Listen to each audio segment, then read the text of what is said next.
jampu main bola mesti diinstruksikan le pelatih. Nyol contoh lum pegah karena lung urang main bola cit dan urang merno teori bola. Sebab di Belanda lebih le teori dengan praktek. Di urang katanya je main bola kedengar bagok kalian bagok. Hanati kula bola di Aceh. Maka orangnya kai pegabu urang Aceh main bola. Supaya baik pegah di Aceh mereka. Lung terus kenal lung sidik. Maka orangnya bak bola api payah tak pedih ya. Perebutan bola Tunku Abdullah Syafi'i, Panglima Aceh Merdeka. Apakah anda tahu pegat? Perebutan piala Tunku Ishak Daud di Perlam itu. Anda tahu pegat? Pertandingan kompetisi bola Su Aceh yang diikuti oleh luar Aceh dan internasional tentang piala Tunku Syekh Hasan Muhammad di Tiro. Deklarator Aceh Merdeka. Apakah ini pegat? Saya pegang data Pak Iro tersebut. Di dalam bolanya, sistem menyerang, sistem bertahan, sistem mengacaukan situasi permain bola bak 15 menit pertama contoh. Bahkan 15 menit pertama, kita waktu main bola yang membaca ritme perlawanan lawan kita. Bukan harus main gasa supaya mental lawan kita harus. Tetapi gasa yang pakiban. Nyani main bola di secara profesionalnya dimaki-maki yang tidak dengar. Hai, kah mak lonti. Red mental ji. Nanti nggak wate sidan orang yang bertemu kartu merah.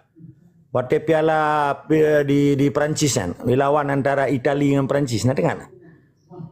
Nanti nggak? Si kurang 8. Pui ke mata razian.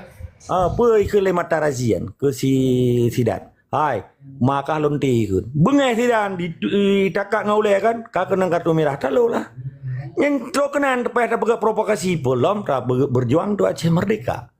Waktu lung pegah habanya didengar kalimat lu. Maka bayat tam lung pegah haba le icrape buno, lu icara buno nya trok utrom ni.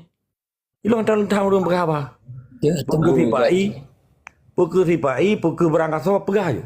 Kapedang mama ke dia Acehnya. Kapedang motor-motor tang dia mesti pelobok. Belum partai lekal lu buta. Gak tengku drone. Kau dengar le kalau habisnya, dengar. Yang drone tanya yang bunuh. Diplomasinya berkaitan dengan tugas diplomat Aceh. Diplomat Aceh harus bekerja sabar supaya meyakinkan internasional terhadap perjuangan Aceh. Perjuangan Aceh hanya yakin ni ketika orang Acehnya berbondong-bondong. Animo artinya semangat orang gejak bak TPS yang mempengaruhi perjuangan getanya di luar. Menyuruhnya orang Aceh kebaikot pemilu hana gejak bak pemilunya yang akan menjadi semacam kredit point terhadap perjuangan Aceh. Ini apa kredit point? Nilai tambah kepada perjuangan getanya. Menyuruhnya memadum pungo ke pilih-pilih yang dua bohnya. Ini hana menang. Nyo sekalian lu tanggapi atau tungku kira bunuh.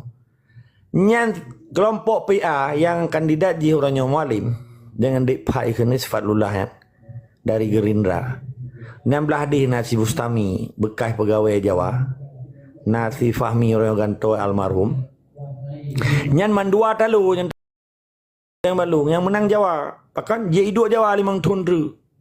Awaknya menang hanya hanai kerja hanai apa tumpom. Kaji kelamia Jawa. Dalam 5 tahun nyanyi lebih le Jakarta tinggal daripada di Aceh dari kantor gubernur. Hanai petupak Aceh, ibu tepak Jawa. Tapi hanai lihat petupak di urang Aceh yang to belang jauh belang, udah ke tradisional, yang to bau ke EU, yang to laut ke jauh laut. Sedangkan dana operasional yang di tengah huroi coknya dijuk ke lamiat ji, ke tentera ji, ke peliti ji, ke pegawai ji. 70% ke lamiat ji gaji.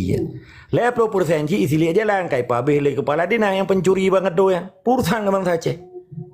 Putra orang nyoga bu bangsa Aceh kayak pilih-pilih ya. Pilih ya. Pilih lumo Jawa yang ke wali. Keempat, menang tetap semangat dari sekamang dan hana untung pilkada yang ke bangsa Acehnya untung ke Jawa.